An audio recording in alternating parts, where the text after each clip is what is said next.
Hi, everyone. Welcome to the Power Hungry Podcast. I'm Robert Bryce. On this podcast, we talk about energy, power, innovation, and politics. And I'm pleased to welcome back my friend, Mark Nelson, I believe for the fourth time on the podcast. Mark, welcome to the Power Hungry Podcast again. Thanks, Robert. You have me on whenever there's some bad crisis going. So I don't know whether it's bad luck when you call or we're trying to overcome bad things in the world by discussing them. Or maybe I just miss you. Maybe that's it. So you're the managing director of the Radiant Energy Fund. You've been on the podcast. You have to introduce yourself. You've been on before, so maybe just a brief introduction. Tell us who you are, if you don't mind. Sure. I'm from Oklahoma, and I found nuclear energy in graduate school, and it seemed to answer the problem of what is something that is underappreciated, but potentially very important for our future. And so I fell in love. I worked at environmental nonprofits that were reconsidering the role of nuclear energy and finding that they were in support of it. And now at Radiant Energy Fund, I try to save nuclear plants from early closure. And then to EAT, I am managing director at Radiant Energy Group, an independent consultancy that advises governments, industry, and nonprofits on the energy transition. Good. Well, let's talk about nuclear plants that are closing or trying to stay open, and also what's happening in Europe. It's been about 6 or 7 weeks since you were on. We were talking then about nuclear plants in Ukraine that had been taken over by the Russian military. But what's happened since then? What is the situation in Europe today? I know Germany has announced they're going to continue the closure of their nuclear plants at the end of this year, which I find inexplicable. But there's good news other places. Belgium is going to extend the life of their reactors. If you don't mind, bring us up to date. So in Belgium, you had one of the most comical and catastrophic upcoming energy crises. And that comes from this. Belgium gets 50% of its power from nuclear, and by law has to get rid of all of that in 2.5 years. By law. So the Belgian government passed some measure that said, we're going to phase this out. Their nuclear phase out law has been bouncing along for decades, and they keep pushing it back because once it gets to closure, everyone discovers, oh, wait, there's no actual replacement. And there hasn't been. Now, a real ferocious and ruthless party finally got a hold of the energy ministry, and they're like, we're going to straighten this out. So that's the Green Party. And the Green Party wanted control of the energy ministry because they thought only they had the spine to completely convert Belgian electricity to imported fossil fuels, which is what it takes. The Belgian energy minister said something like, well, it's like renovating a house. You have to get dirty to get clean. So we have to destroy the grid in order to save it. We have to get rid of all the nuclear because that's renovating your house. And true, that means we have to go and get extremely expensive imported fossil fuels from the Middle East. But that's just what it takes to be clean. You just have to get dirty to get clean. So that was the energy minister's own words on national TV. And her experience in energy had mainly been at being at a law firm that worked for Gazprom. So that was enough experience to make sure she knew how to build renewables or whatever. So you get the point. There's just a generational gap in competency and seriousness. And although other governments had kicked the can of the nuclear closures down the road, the Greens helped form this current government around one compromise. They didn't care who got what ministry, so long as they got the energy ministry for their own purposes. And that was to destroy half of the electricity in the whole country. So the problems that they were having is that as natural gas has been getting more and more expensive, the apparent cost of getting energy companies to build natural gas facilities where your own party, the Green Party, says there's no future. So getting people to build those facilities is a little tricky because on one side of the mouth, the Greens are saying no fossil fuels. On the other side, they're saying, please, we beg you to build these important fossil fuels because it's only through doing that we can truly be clean. So that, energy companies are like, okay, we're going to need like massive subsidies to build a power plant that you yourselves claim you are going to tell us to get rid of as soon as you close the nuclear plants. So that was part of the problem. Then the second problem was that the cost of that replacement natural gas was going up and up and up and up and up. And then finally, Russia invades Ukraine and then it skyrockets, right? So then Belgium was facing the fact that it was going to need to get and I think we talked about this on one of our recent shows, electricity at hundreds of dollars a megawatt hour to replace electricity at tens of dollars per megawatt hour. Right. And doing that when the electricity costs were already skyrocketing.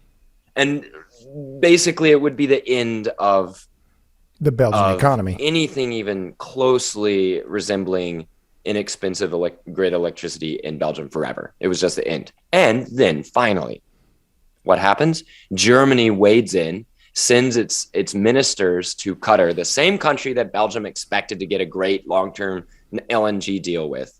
Germany wades in and says, no, actually, we'd like to buy it. We'd like to buy the gas. So Belgium was facing a much more organized, much more ruthless and focused country bidding against them for the exact same gas that they plan to use to replace 50% of their electricity in the next few years. And so they blinked. They couldn't. Even the Greens said, we can't do this. We've got to save some nuclear. So let me interrupt then. So about what capacity were they looking at closing? But it was by the end of this year, no? How much capacity, nuclear capacity was on the table here? So they have 2 nuclear plants, 7 reactors, and those reactors add up to, what is it? It's about I think it's about 5 gigawatts. I should check that. They have sort of a dog's breakfast of different reactors of different ages and sizes. It's a really weird mix, but they needed to replace something like 40 or 50 terawatt hours of electricity. So that gives you some scale, sure, I think. Sure. Right. Yeah. So that's roughly at height, Indian Point was producing about 15 or 16 terawatt hours. So, I mean, this is a very large amount of power. Yeah. It's about 2.5 Indian points. Right. Okay. So Belgium has done an about face and said, we're not going to close our reactors. Germany has Careful though. Belgium not yet. Government has said that.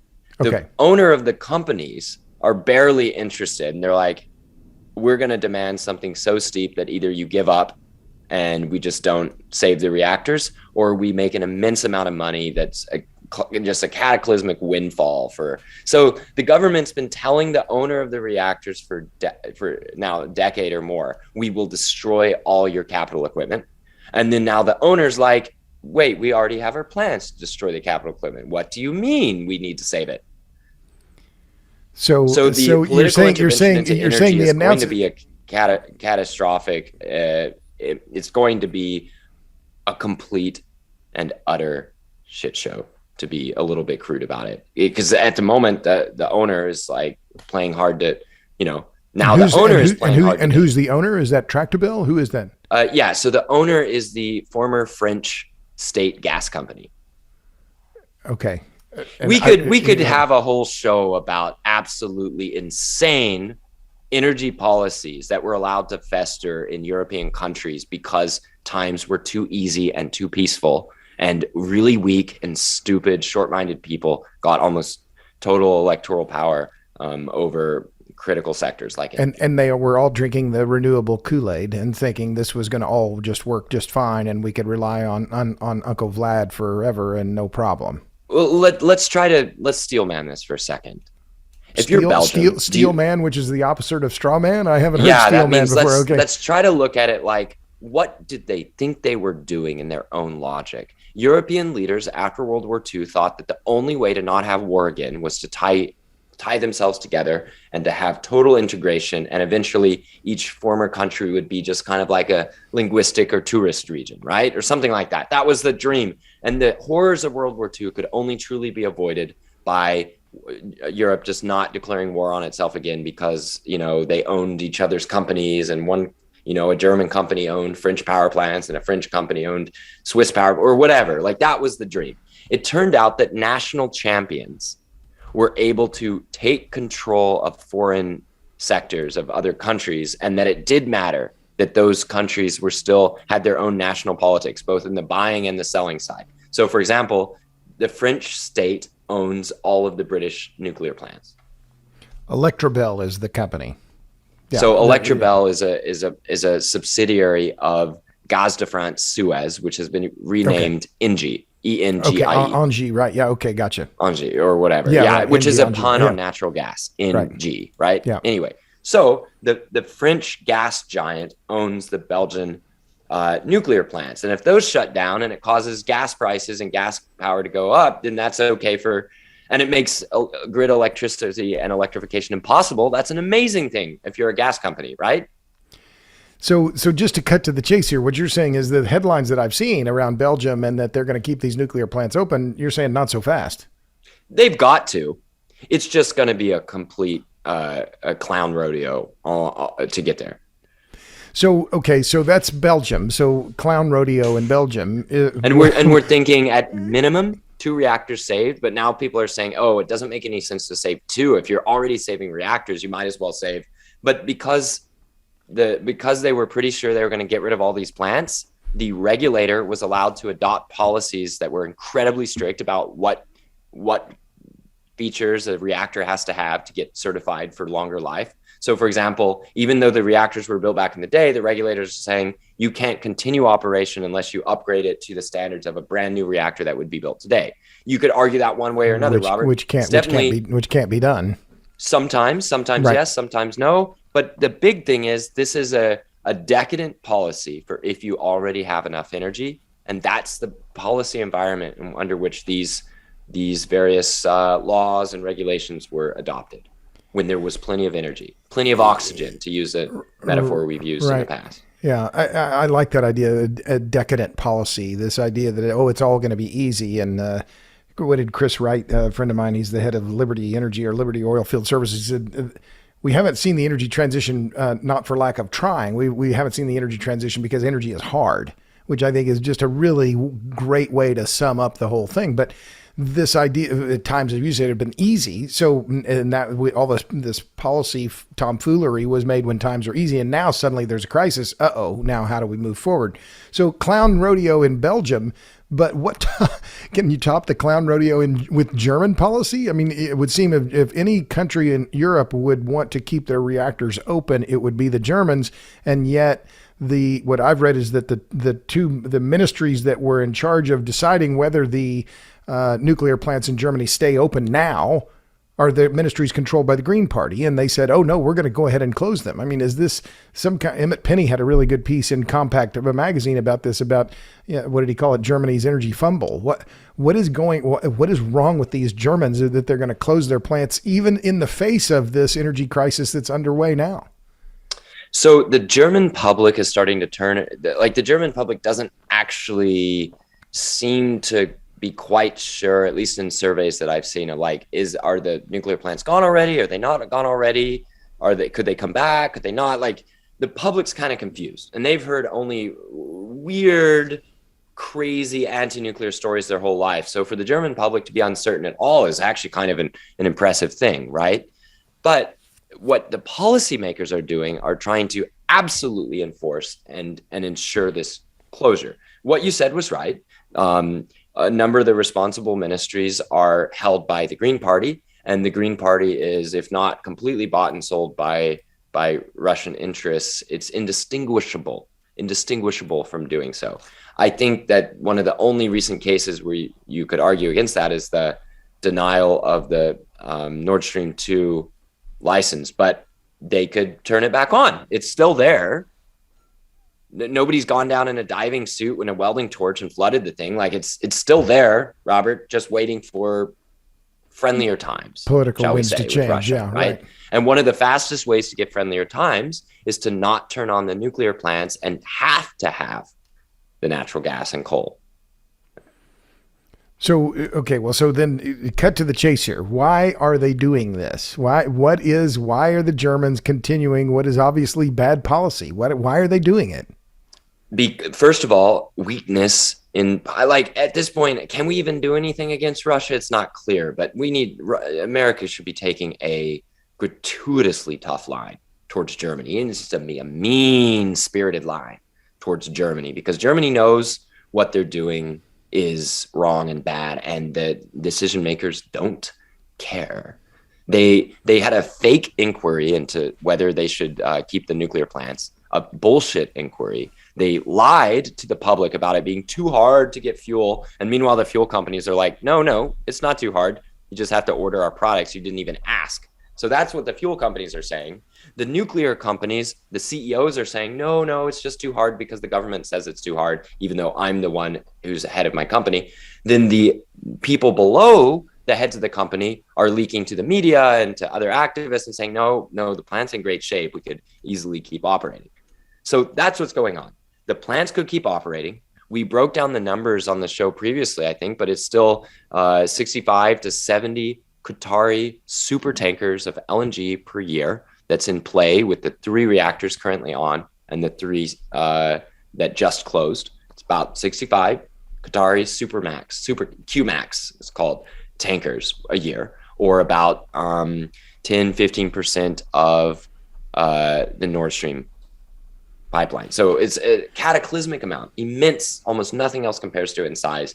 German leadership is straight up lying about it, and they keep lying. So there's been not enough pain, to use the word of our favorite green chicken, Doomberg. There's been not enough pain. That's part of it. Not enough force, although there is diplomatic pressure from Washington on Germany. It's clearly that, again, not enough pain. And the German public hasn't spoken up enough, although several of the major German newspapers are starting to editorialize. They're putting out trial balloons, checking to see whether they're going to get too many cancellations, saying maybe we keep the nuclear plants. And then people are going to have effectively a proxy discussion about the nuclear plants by asking in Germany whether Germany should get nuclear weapons. It's the same thing to Germans. Nuclear weapons, nuclear plants, it's just it's one thing. And so they're having that conversation now about whether they should get nuclear weapons. So that's partly a conversation about the nuclear plants. Okay. Yeah, it's wild in Germany. Sorry, I wish I could report something a little bit. No, look, I can't get my mind around any of it. But there seems to be some. Okay, so let's set the clown rodeo and clown car show from Belgium and Germany aside. It seems that the French have changed their tune. Macron has changed his, at least in terms of SMRs, and the same with Boris Johnson, saying that, they're planning on building, 8 reactors? Something like that. But contrast what we talked about with Belgium and Germany with what we're hearing from France and the UK. Until we hear just like mass sackings and firings at EDF, until we hear how the $8 billion that was just expropriated from EDF to keep to pay to competitors in order for competitors to not go out of business and to keep everyone's electricity price cheap, till we learn how money is going to go back into EDF and that it's going to be spent well, prolonging and upgrading nuclear plants, it's really hard to take anything seriously about building new plants. The major divide between me and all the French that I talk to is they're obsessed with getting new EPRs. They're obsessed with it, because they think if we can't build nuclear plants, then our nuclear abilities will rot. Sorry, your nuclear abilities have already rot. The basic thing here is to operate your nuclear plants competently. And until they root out bizarre, I don't know if corruption is the right word, but in France, they still do this thing where they vary nuclear plants up and down to use more gas in regions of the grid. They don't make any gas, Robert. They don't make any gas. Why would they do that? I don't know. And the experts I talk to can't figure out whether it's just straight up corruption or market manipulation on the behalf of EDF's infamously bad energy trading division, or whether it's some weird thing where middle manager has made a metric that is called minimizing nuclear waste. Like a lot of nuclear institutions in France try to optimize minimum amount of waste, and they try to decrease nuclear output to get there. Okay. Well, think about this. If you're setting metrics for the ecological transition in France, but you're already low carbon, you don't want to set a low carbon metric that'll just encourage people to use nuclear, right? Because that's bad. So what you need to do is make a metric that makes nuclear bad, and then say it's all one ecological transition. I'm going to have an entire podcast about this coming out shortly with Chris Kiefer. We're going to get into the nuts and bolts of how you can have such an absolute crisis in French nuclear production in exactly the moment when it's most needed to liberate Europe. It is. Well, okay. Well, so I thought I was going to hear something positive. What's happening in France? No, I mean, look, at the point that the runoff seems election, like the insanity of the whole thing. I mean, it's hard to put into words. At the point that the runoff election was Le Pen and Macron, it was apparently going to be a pro-nuclear thing. But immediately the conversation gets in, well, Le Pen has these evil views, and also she doesn't want more wind turbines, which makes her a fascist, that sort of stuff. look, I'm not going to comment on Le Pen's views. I don't get involved in domestic politics of other countries as a sport like that. All I know is that at the point that those were the two in the runoff, it was going to be a pro-nuclear result. And it's not certain whether either leader actually gets nuclear fully. A bunch of French people are attacking me on Twitter when I express doubts about Macron using the whole ecological nation language that traditionally means getting rid of nuclear. Ecological to French people means getting rid of nuclear. It doesn't even mean preserving the landscape or lowering carbon emissions or any of that. It's just getting rid of nuclear. So French people were like, no, Macron has changed the definition of ecological. He means actually doing more nuclear. And I'm like, okay. So he's as a person who doesn't apparently have strong beliefs one way or another, but gets elected and therefore speaks to tens of millions of people at a time. He's using the words that mean get rid of nuclear, but he personally has redefined it to mean include nuclear. We'll see. I can't wait to be pleasantly surprised. Under his administration, Fessenheim was closed straight into a gathering energy crisis. That was a plant that everyone agreed was ready to run for another 10 years at minimum, had already been paid to upgrade, and he went ahead with its closure. A change of heart big enough to overcome what that indicates.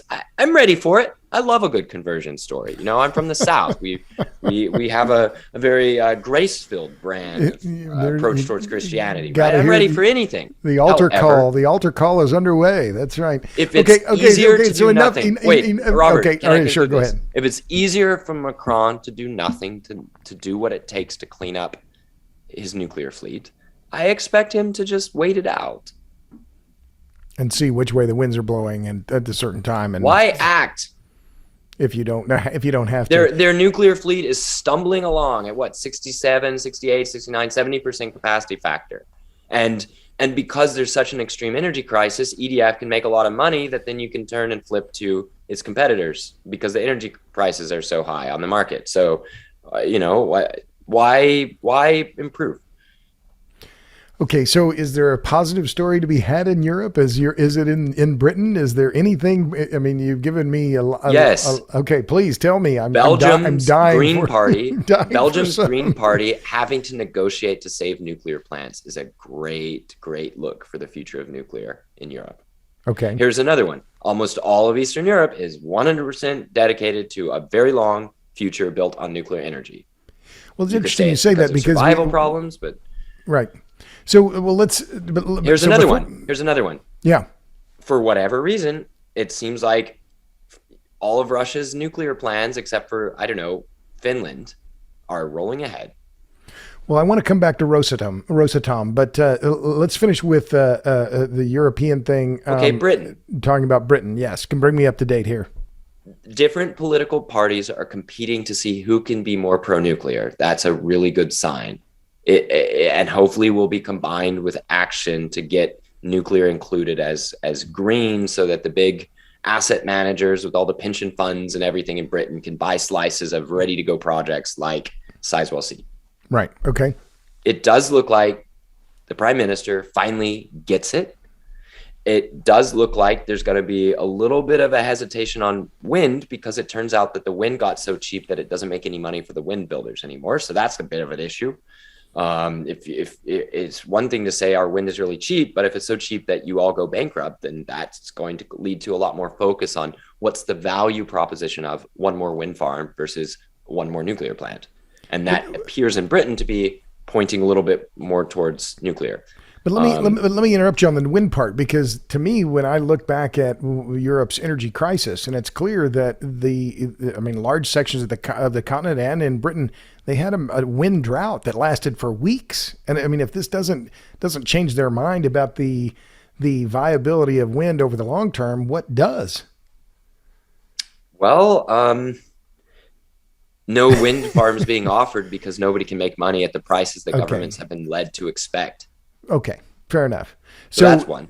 Okay, but so now so you're encouraged by Britain and by the moves in Belgium. But one of the things I've also interviewed Brett Kugelmass, who I know you know well. He thinks that, as I recall, he's pointing to Eastern Europe as where the really viable plants, where the new nuclear could succeed. Is he right? What do you think of that? He's how do you see right it? if the capital can be found. So, for example, a bunch of countries say they want to build in Poland or whatever, but Poland needs money to be, money talk.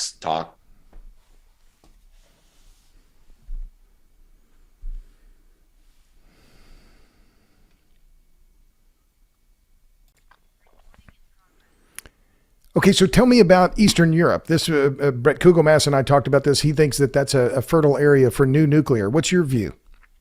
My view is that Eastern Europe thinks that it needs nuclear or it will die. And so they're Because going to get it. they don't want to rely on Russian gas and they don't have enough coal. Where's the Well, motivation? first of all, a number of the countries in Eastern Europe have almost, half of their electricity supply coming from nuclear already.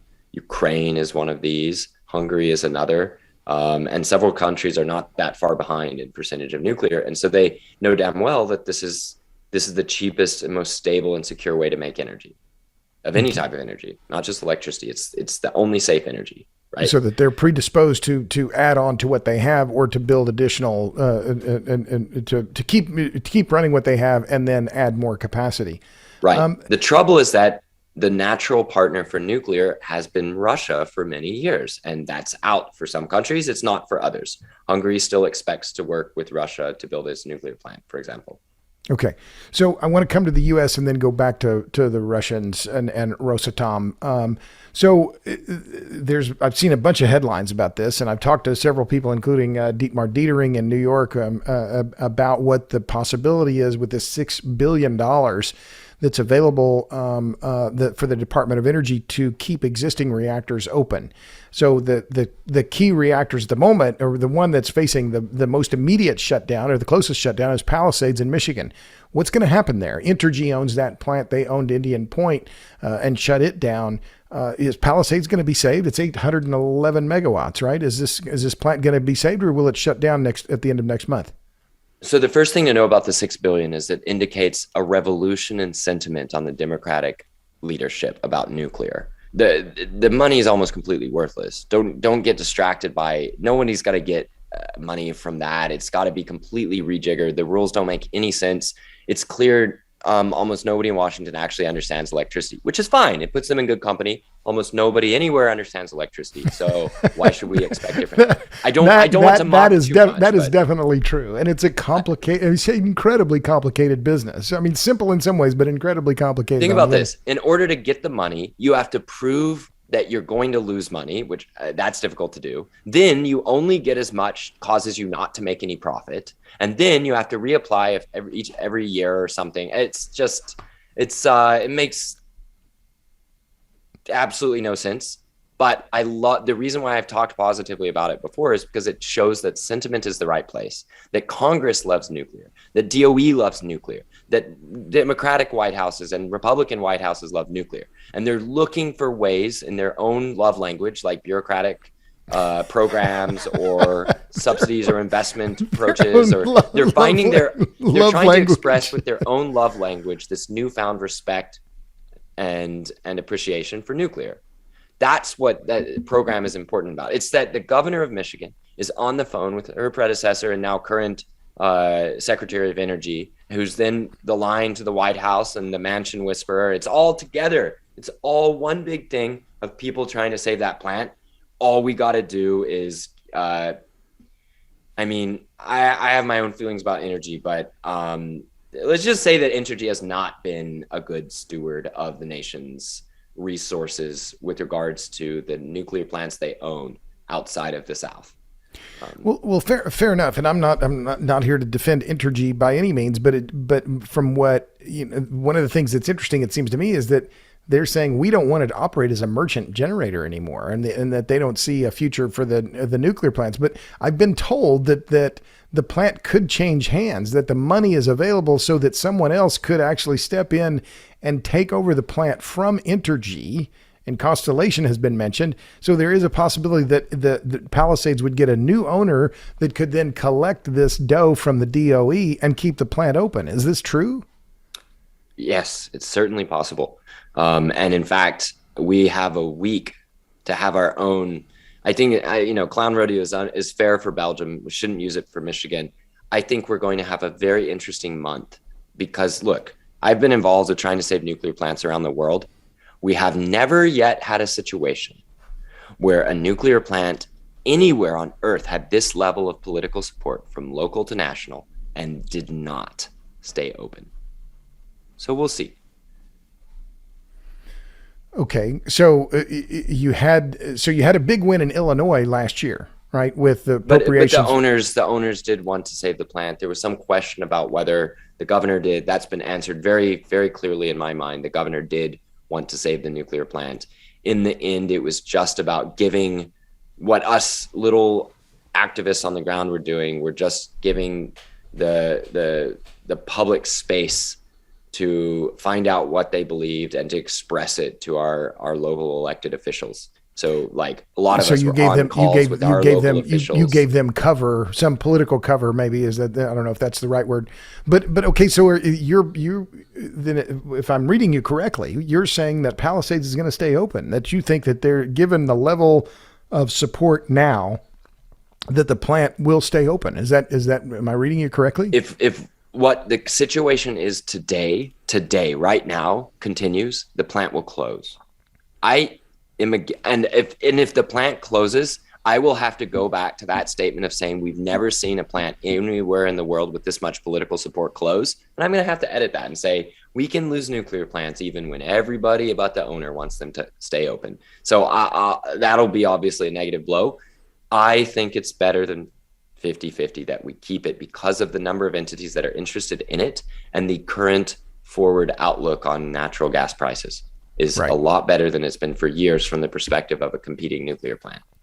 Well, it's interesting you bring up that part of the gas prices, because that's clearly one of the things that's happened now in New York State in particular, where the closure of Indian Point made the grid in New York much more gas dependent, and electric bills have skyrocketed in New York City. They didn't build any more pipelines. Right, and they didn't build any more pipelines. So they added all this gas infrastructure, all this gas generation to replace Indian Point, which further strained their gas supply. So, the affordability argument, I think, could help carry the day. But I think it's interesting what you said about, so you've got the Michigan Governor Gretchen Whitmer, talking with Jennifer Granholm, who's now the Secretary of Energy, and they're both saying, no, wait, this is Michigan, this is our place, we want to keep this open. But the question is, how much will Entergy, the current owner of Palisades, play ball? Is that a fair assessment of who holds the power here?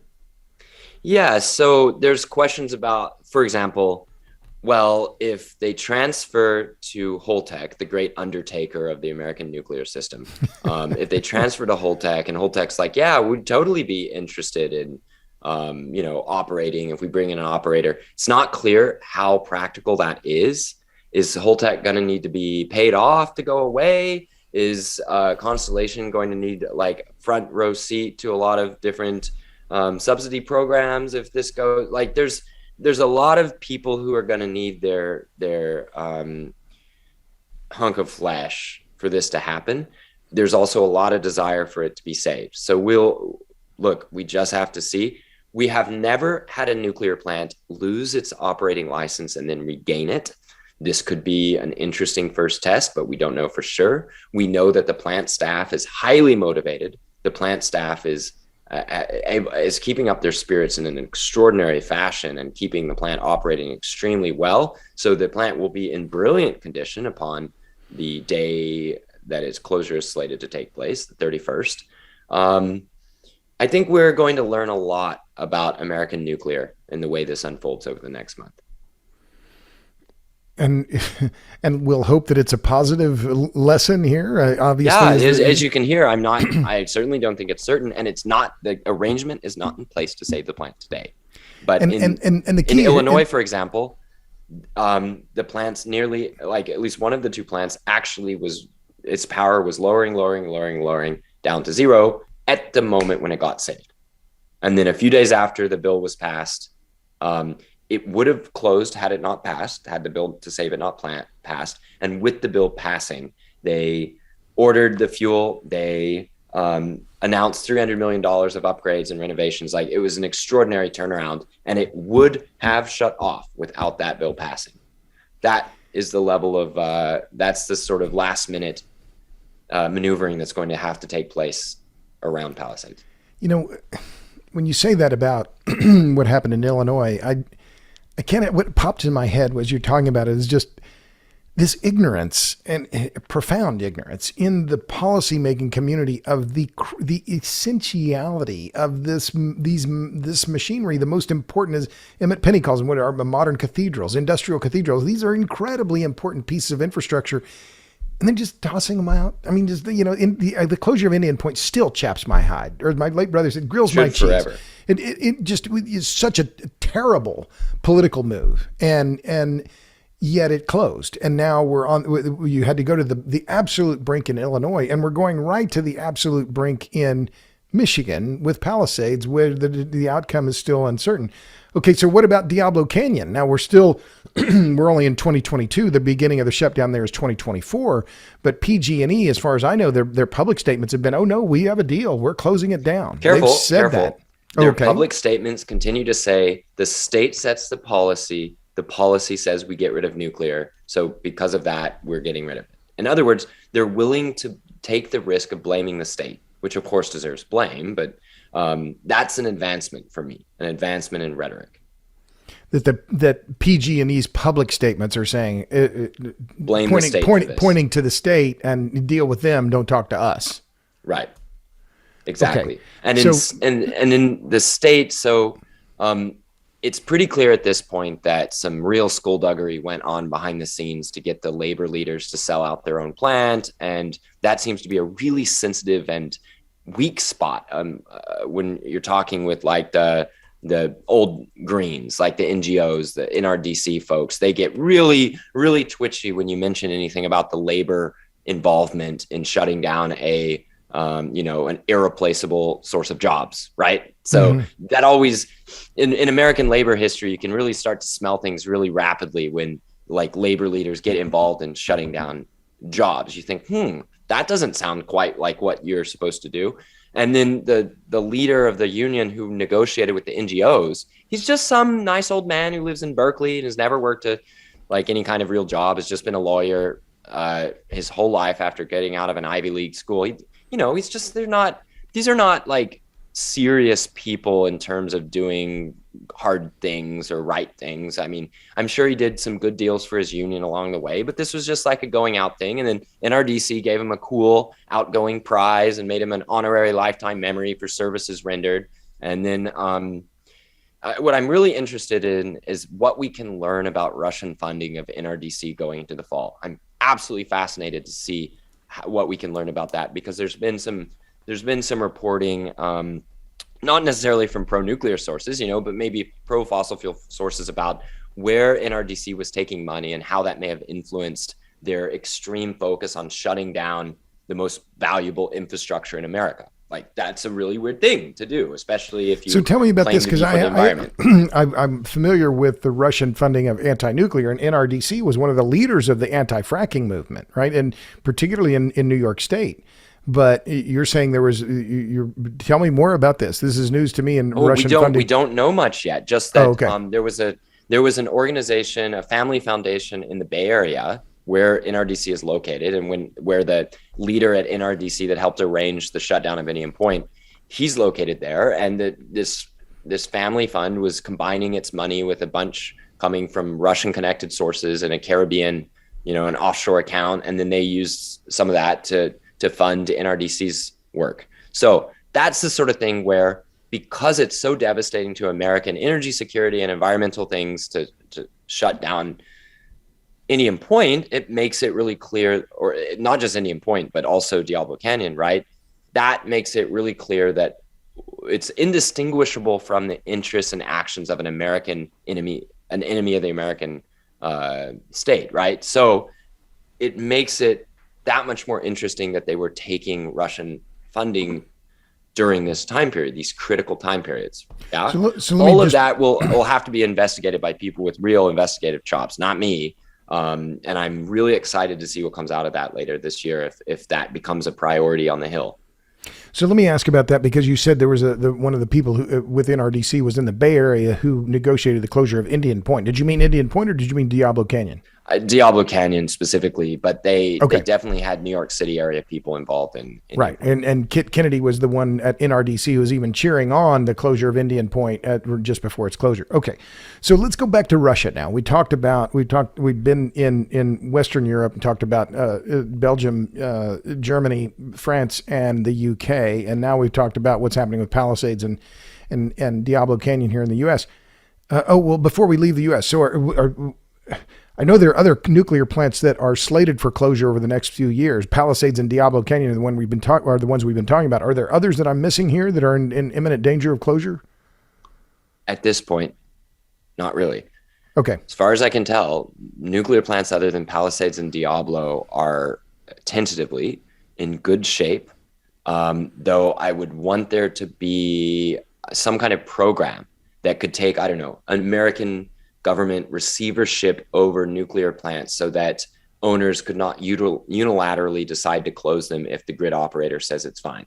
Because that's what we're getting. Look, grid operators. I like this. Let me state something about this. So Palisades nuclear plant is part of a grid where the grid operators have been saying, no, it's fine. You can lose nuclear. And now they're like, oh, we changed our mind. Now it's not good. Can't even close any coal. So that indicates that we can't really trust the grid operators to have their own heads screwed on, right? Gets back to nobody understands electricity, even grid operators.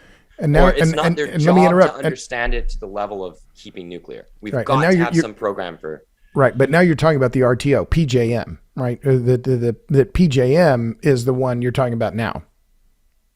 PJM has been much more conservative than other RTOs in saving nuclear plants, to be sure. But in general, MISO, for example, I don't really trust them to know whether nuclear plants can or can't be closed. They're not changes by the minute or the wind, or it's just not.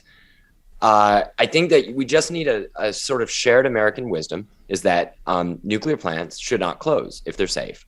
And we need a program to make sure that if this entity says they shouldn't run, then that entity is no longer involved in making decisions about nuclear if it's not like the NRC or whatever. So, for example, state regulators in California closing a nuclear plant, that becomes a national issue. And it becomes a big and important national issue. And it's like if, let's say California passed a law that said no military bases are allowed in California, you have 1 year to get them all out.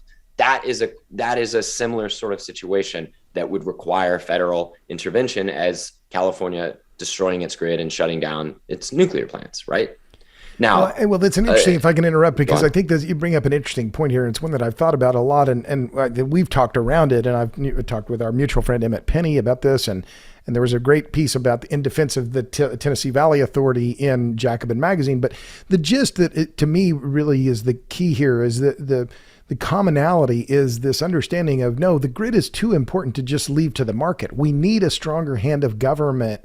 And I think it is going to require federal government intervention that is going to say, no, we're full speed ahead on nuclear. We can't close any more nuclear plants. This is national security now, and we got to quit fooling around. And the risk is when you have any power that can supersede decisions around nuclear, that power could easily decide to supersede on behalf of closing the nuclear. It's a risk. We have to look. The flip side of France having such a powerful and effective state build of nuclear is that when the state rots, the capabilities rot, the leaders get weak and stupid, they can mess up the nuclear. It's just it's the duality. It's the duality of power. Power can be used to do things you don't like as opposed to things you do.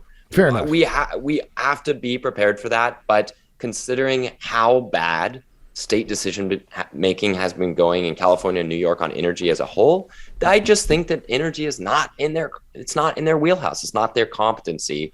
And if maybe the people of California had all voted to say, we have a referendum, we demand this nuclear plant gone, I think you'd have to be of iron anti-democratic sentiment to overrule that. But that's not what happened. Right. It's just a few elite Democrats decided they would kill the nuclear plant as a hobby, and they went along with the NGOs, and they all got together as a cute little clique to get it done. And it was like power politics, made them feel like big men to shoot down nuclear plants.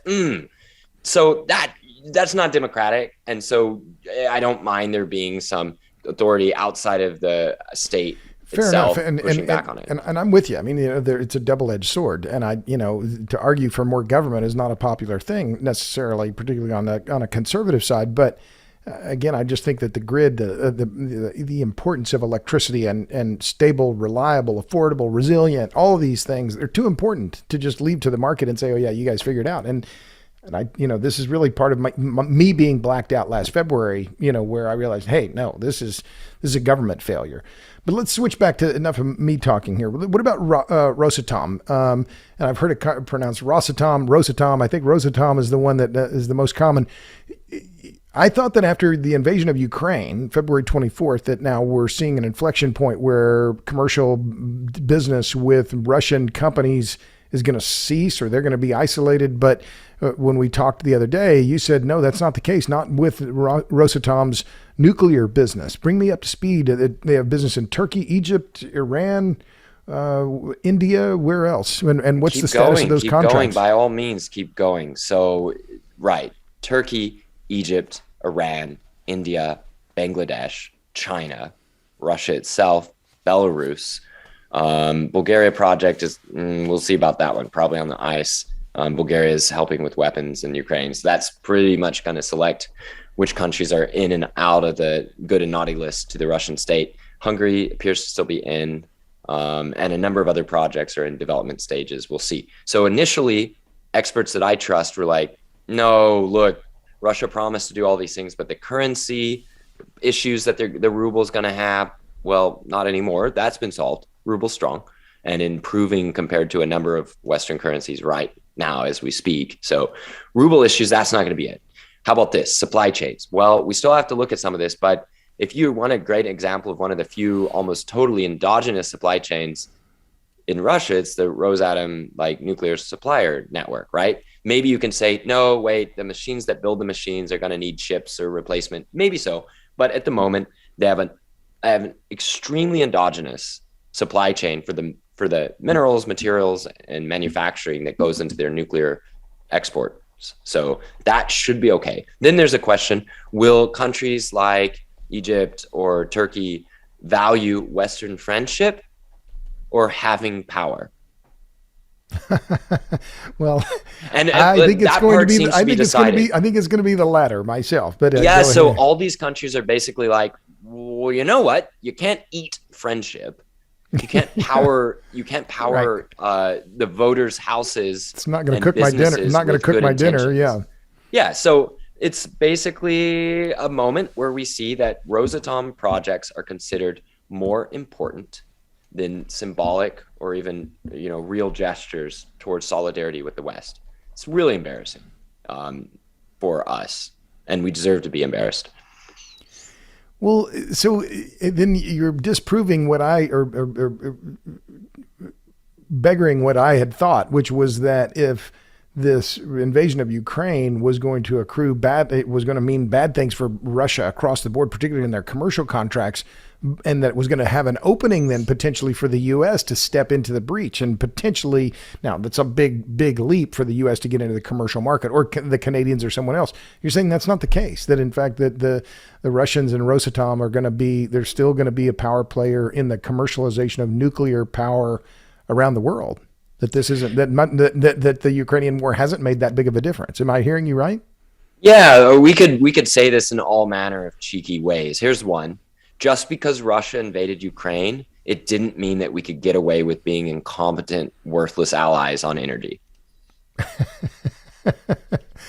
Here's another way to put it. Just because Russia went to war on Ukraine doesn't mean that other countries are putting their national development on hold. Right. Yeah. In fact, they may want more development to not be the Ukraine. What is that? Sorry, when I said Ukraine, I don't want a bunch of haters jumping on you and saying, you said the Ukraine, which is insulting. Not be the Ukraine in the next issue with a stronger neighbor, and right. Not to be the sucker, not to be the weakling who gets picked on by a bully. I'm not saying Ukraine is weak. They're very brave. They're very bold. But the fact is that they got invaded and other countries are scared to intervene too much. So right. If you want to not have that happen, you best get nuclear energy. Who does it best? Russia still does it best. So there you go. And they do it best because, as we've discussed before, they can provide the financing, they can provide the soup to nuts. How about the human capital? The cream of the crop of Russian universities go into Rosatom, for example. Not that you only need good university grads. It's just like the people with the best language skills, great people skills, smart technical minds. I had a fascinating chat with a guy from Gazprom at the UN climate conference in Glasgow. Why was Gazprom at the climate conference? It's just one of those things, right? So I was chatting with this guy, and he's like, well, I did really well in math and science at school, but it was a really strong school for math and science. And, I just didn't do quite well enough to work at Rosatom. And I'm just like, wow, like most of our Ivy League engineering grads are going to go to Wall Street, not engineering. Right. And meanwhile, they go to McKinsey or Boston Consulting or right. Yeah. Right. Now, I will say that we're on the cusp of all those consulting groups getting nuclear competency. I've heard interesting rumors and sounds coming out of the consultancy world where they are suddenly realize they don't know anything about nuclear, and clients are asking, so they're needing to get it. There's more positive, more of a positive message for your listeners. It's that suddenly everybody is waking up to nuclear, even the haters. And that's due. So, well, okay. So to close out that idea, then what the Russia's invasion of Ukraine hasn't necessarily isolated Rosatom, but what it has done is reignite nuclear interest in nuclear in the West. And I think there are a lot of terrible things that have happened, but this may be one of the very positive things that happens, and one that could last, could it endure? I guess we'll find out. But it's much overdue. I mean, we needed a shot in the nuclear's been needing a shot in the arm, a big dose of energy realism, and maybe this is the point that we finally getting that. So nuclear it makes strong independent nations, and that's a reason why our big super brains up in Washington may not have liked it, because if you're a big powerful country, you don't want to share power, right? And the more countries that have nuclear, the more power you're sharing. Well, Russia has offered to share that power for whatever reason. And so they're the one chosen to do it. The war in Ukraine has made it clear that countries want that power, and that our little issue with like the free world or not getting, European countries invaded and destabilized and all that other stuff, it's not that important compared to the price of bread in Cairo. It's just not fair. So if we're going to respond, as we should, because I think it's bad to invade countries like what Russia's done to Ukraine, if we're going to respond, then we need to respond by offering a better deal. And that means being much more serious than in the past, putting real financing money, putting muscle, like really big money behind our project proposals, choosing national champions in the US for each project or offer, lead offer for a nation, listening carefully to nations as customers, not as little brothers and stupid little countries that have to be told to respect the power of the atom or whatever. Like, I don't think we know how to treat countries as customers. I just think whoever's been involved in that or needs to be involved needs to understand that customers have choices. They have to be respected. They have to be listened to carefully. All the parts of sales that make business to business transactions happen, we need that plus even more TLC to make these sales as a nuclear vendor country. And we just haven't learned how to do that yet. Well, let me go back to that, because I think you may use an interesting term there, the national champions. And a guest on the podcast a week or two ago was James Kennedy, and we were talking about the supply chain for rare earth elements and high strength magnets. And he was saying China has created its own national champions in that regard. But I want to combine that with what we talked about before, which that the $6 billion, as you said, the Democrats are finally on board, right? But is this going to last? And what is that way that we create national champions in the nuclear sector? Do we have to wait for it going through the NRC, or how would that mechanism work? One possibility is looking at the world as it actually is, not the way we'd want it, and seeing how are we being beat in deals. and then figuring out what has to be done to win those deals. It may be that there's a few companies that we decide are the ones that are capable, and if they get far enough along in a deal, we just say to all the other companies who want to deal with that country, no, this is the national policy for nuclear for this country. We're going in this direction. Now, that's going to make a lot of angry people, but look, I think avoiding a situation like, well, look, UAE went with the best deal on the table. That was the Koreans. But the US didn't even have, US had two different companies competing, and they were just, I don't think we were ever going to win that. It just wasn't going to be in the cards. So if I can just back up. So Abu Dhabi built, or the South Koreans, SK Power, if I'm remembering right, built four reactors in Abu Dhabi. That's the Al Baraka plant, right? We have one of the reactors, one of the four is already online now, and the rest, the other three are in the queue, going to be brought onto power soon. Two are online. One is coming soon. The fourth is coming next year. Okay. So what you're saying is what the South Koreans went to Abu Dhabi and said, well, we're going to, or to the UAE, and that was their national champion, but we're going to have something similar to that if the U.S. is going to be a player in the international commercial market for nuclear, that we're going to have to adopt that kind of similar kind of national champ. It sounds right to me, but I'm just want to make sure. Yeah. The U.S. doesn't even, Westinghouse is owned by a Canadian company, right? Just as one example. Not that Canada can't own good, not that there can't be amazing relationships between North and South, but the owner of that of Westinghouse can't even decide whether they think nuclear should be counted green or not. So there's just all these weird, disorderly, paradoxical conflicts all up and down North American nuclear, and leadership is almost totally lacking. And Canada, what about Canada? Canada should be the Saudi Arabia of uranium for the whole world, right? But instead, the Canadian government listed nuclear and uranium as dirty and bad, like pornography, cigarettes, drugs, that sort of stuff, right? So that's the sort of absolute and total confusion. I think that we do not have to be really prescriptivist about which program is needed to make what kind of national champion to win what kind of deal. If you had leadership that let the best sort of,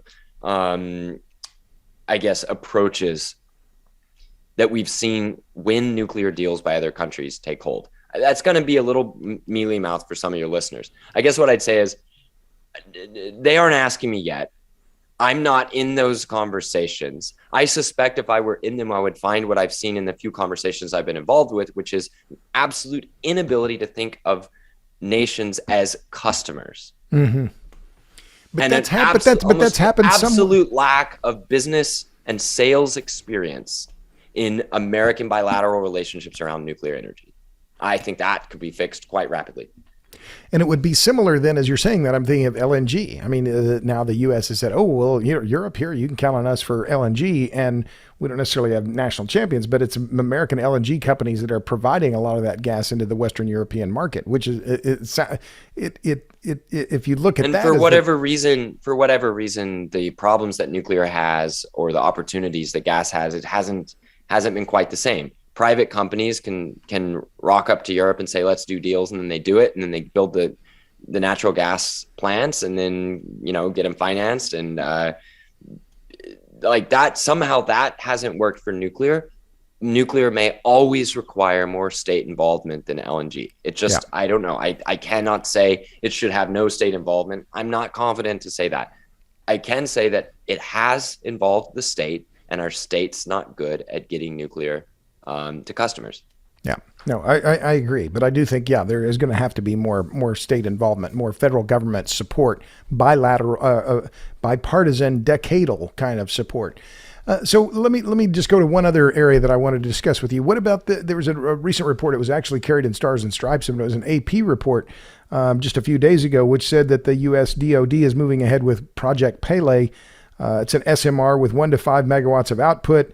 It's going to be built at Idaho National Labs. They're saying that this is going to be the first Gen 4 reactor to be built in the U.S. high temperature gas cooled, and that BWXT and X Energy are the two companies that they're working with. What is this a real breakthrough? Is there a possibility that actually the DoD could be the way to commercialize nuclear in the U.S. or small SMRs in the U.S.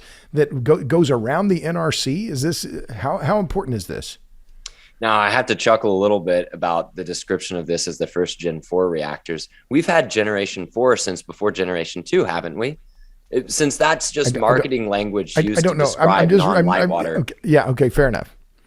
Okay, so we've had commercial operating high temperature gas reactors, even on the Front Range of Colorado, Robert. Like we've almost every type of reactor we've had as a commercial plant selling electricity to American consumers, right? So I'm a little irritated by the Generation 4, but I'll understand the sentiment and let's just move past it. I'm just reading from the AP story here. So when you see new companies start up in various technologies to build new big high performance projects nowadays, you frequently see a SpaceX alumni involved. The reason why I'm bringing that up is because there's a power all of its own of just doing things. It tends to find and create the leaders who can do other things. I am for whatever projects people feel are necessary, not because that may be the right technical path in nuclear, because we need something called Generation 4 as opposed to Generation 3, not even because the reactor is going to operate well, but because it's going to make an environment where doers get promoted because they execute. Okay. And I think that's going to be good for nuclear. I think that just moving and digging on projects, even far-flung technologies, is much more tolerable in an environment that is becoming more overall pro-nuclear and more money is coming into nuclear generally. Russia, I never think it's stupid when Russia starts a new advanced nuclear project because it's just one small part of a $150 billion order book, the vast majority of which is the reactors they already know how to build, the traditional ones, right? I get really twitchy when in an environment where there's almost no money going towards nuclear and nuclear stuff suffering from problems like not being included as green legally in various places, when all the money that does start going to nuclear goes onto little bitty things that may not end up making a commercially competitive kilowatt hour of power. Now with Project Pele, they don't have to make commercially competitive, just has to work. I think that's important. Russia's figured out how to make strategically small, far-flung, remote nuclear plants work. We need the ability to do the same. I think that we know that if TRISO fuel is manufactured in a timely manner, that we will be able to pass hot gases over it and make power. Will the uptime of the reactor be good? Will there be issues 10 years down the line? Maybe, maybe not. We'll see. But at least we're doing something. I just want to see that happen in an environment where we're doing a lot more, mostly what we already know. And if we just have to admit that we don't know how to do anything, well, that's its own problem. And then I would say, what is closest to what we know? In which case, that's why I'm excited about some of the light water reactor systems that are most closely related or have the most number of people who have last worked on successful commercial reactors of a large size. Fair enough. But so I'll just ask this one last thing about that then, because to me, it's just intriguing that it's the Department of Defense doing this, right? And that they're the ones that are going in a direction that doesn't require them to deal with the NRC. They have their own approval process, and that they're saying, well, we need to do something different than what we've done. And we see this as an opportunity for some of our bases to run, to have our own nuclear fleet, which, well, they did the same with what was the reactor they had in the Panama Canal Zone in the 60s, right? So this isn't necessarily that far out of what they know and what they've done in the past. So to me, that's just intriguing. That's an important point, that going around the NRC. Some of the best American nuclear efforts are also going outside of America because the NRC is, look, I'm convinced by people who know a lot of folks at the NRC that almost everybody at the NRC likes nuclear. It does not mean that they are capable of rapid action. It doesn't mean they're capable of individuals taking risks to make sure that we don't lose our edge, so to say. Well, that's out the door. We've lost our edge. And then particularly inexcusable was the arbitrary, politically motivated decision to throw out the 80-year license extensions because we haven't looked at rising sea levels. Right. Which is particularly ironic. We don't have time to go into it fully, but it's clear the NRC needs some very serious shaking. Yeah. Although I'm not going to go so far as to say, throw out the entire thing, all nuclear regulation is crap. Look, at the point that our society really likes nuclear, a lot is going to be possible. And then it will make sense to make sure that the NRC is not the bottleneck. So I think that we can do many things at a time. One is to make sure nuclear keeps being more popular to the American public, make sure it retains its popularity that it's already gained on the Hill, make sure that anti-nuclear entities are just absolutely destroyed, their funding, their popularity, their legal status, whatever it takes, especially if they were found taking Russian money. And then we have to make sure that folks on the Hill who want to do things like save existing plants don't have such a weird process completely divorced from the business demands of what it takes to save a nuclear plant. We need those same people to have a very clear view of what's working and not working at the NRC. I think that there are times where senators can't even face each other on half the issues in America, and they can have a whole evening of productive conversation, excitedly looking at a nuclear future. That's where we are. That good cooperation and sentiment across the aisle needs to be turned towards the NRC, and very serious changes need to be made, especially after that arbitrary decision to reject a previous commission's ruling on life extensions. Yeah, no, I completely agree. The license rescinding those two license extensions, Peach Bottom and Turkey Point, right, are the two plants. I just thought, what is the word, banana republic here? But the positive note, and I'll just rephrase what you just said, is that this $6 billion, whether it saves Palisades or not remains to be seen, but this is a very positive thing in terms of, as you put it, I think Democrats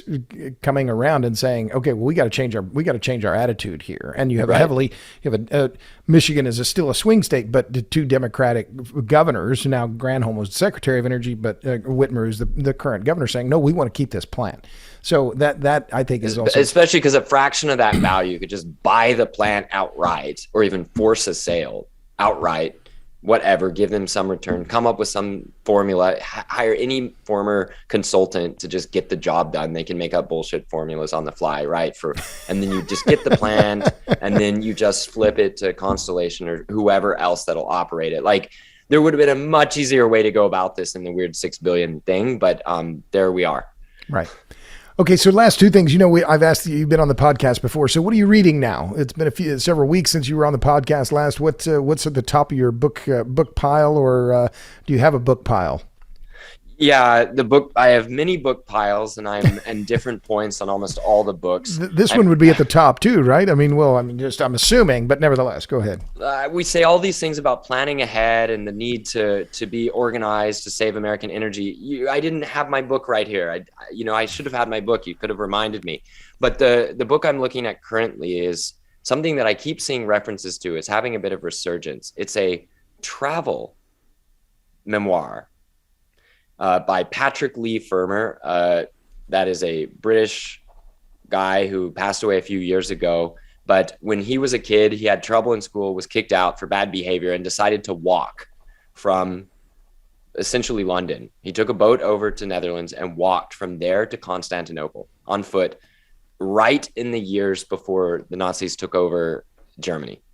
Wow. So a young Brit who'd been born during World War I, went to see a Europe that was about to disappear and change forever. And he walked all the way and traveled on barges and, flopped wherever he could get a room. He had a lot of charm, so he ended up staying at castles and palaces sometimes and sleeping above blacksmith shops other time. But the book was written when he was an old man looking backwards. And it's just a brilliant bit of writing. And anybody who traveled when young will feel a strong tie to the adventures in that book. And the book is called A Time of Gifts. A Time of Gifts. Okay, well, that's a great sales pitch. And so we talked a lot about what's not going well. What makes you optimistic now? What gives you hope? Well, I mentioned a little bit of my optimism before, and that people are finding themselves falling in love with nuclear, almost nobody is finding themselves falling out of love with nuclear. So there's a continual process of building of strength in the pro-nuclear side. So that gives me a lot of hope. Another thing I think gives me a lot of hope is that out of the violence and the chaos of a land war in Europe is coming really fast, maturing new leaders, I hope. I mean, I suspect that people are looking at hard realities and they're seeing that there are only ever hard choices and that the choice to do nothing is only easy in the short run. I think that I see a lot of silver linings coming out of Ukraine, and those silver linings point towards maybe making a lot of prosperity 15 to 20 years down the line. But some pain in the meantime. A lot of pain in the meantime, but we covered that in previous podcasts. Now it's about what are we going to do about it, and I'm hopeful that in this time, good ideas and good people find each other. Well, we'll end there. I think that's a great place to stop. My guest has been Mark Nelson. I didn't give a station break before, but he is the managing director of the Radiant Energy Fund. You can find him on Twitter at EnergyBants, B-A-N-T-S, at EnergyBants. His DMs are open there, so you can reach him pretty easily. Mark, thanks again for being on the Power Hungry podcast. It's always a pleasure. Thanks for having me again, Robert. And thanks to all of you in podcast land. Tune in next time for yet another episode of the Power Hungry podcast on this very same station. Until then, see ya.